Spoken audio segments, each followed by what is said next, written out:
Let's have a look at links. I have just explained the difference between hard links and symbolic links. Now let's have a look at the command line, how exactly this difference behaves. So in order to do my demo, I'm going to show you ls-il on etc hosts. The file etc hosts is going to be the starting point of this demo. Now ls-l gives you a long listing. -i gives you the inode. The inode contains the unique administration of the file. First, let's create a hard link.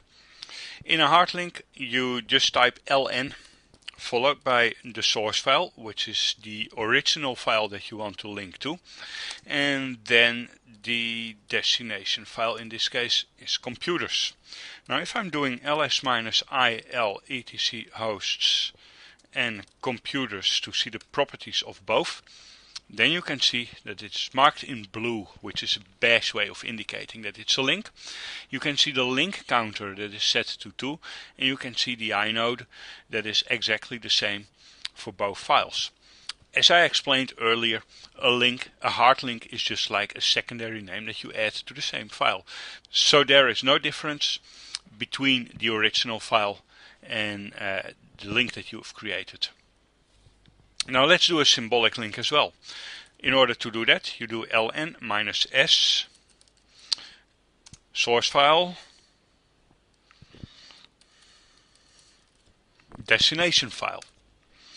Now let's first have a look at ls-il again, where we can see how these files are all different. Now what you can see is that computers and etc hosts haven't changed at all, but you can see that new computers points to the computers file. It has gotten a new inode and permissions are wide open. And why are permissions wide open? Well, that is because permissions are managed on the destination file and not on this file. Now let's try something else and remove the computers file. If we do ls-il again,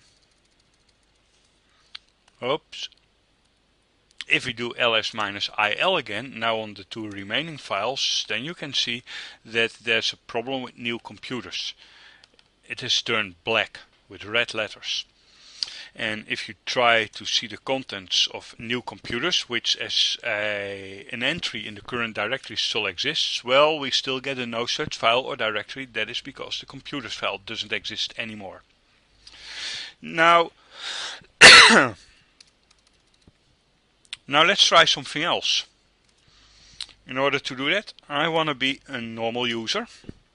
And this normal user is going to link etc shadow to my data. And what happens here? Well, this is a very nice new feature in RHEL 7. The normal user gets a failed to create hard link. Not because etc shadow doesn't exist, but because the normal user doesn't have any permission whatsoever on etc shadow.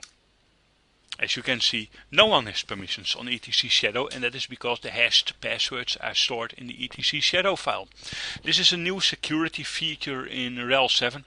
You can only link to files to which you have at least read permissions.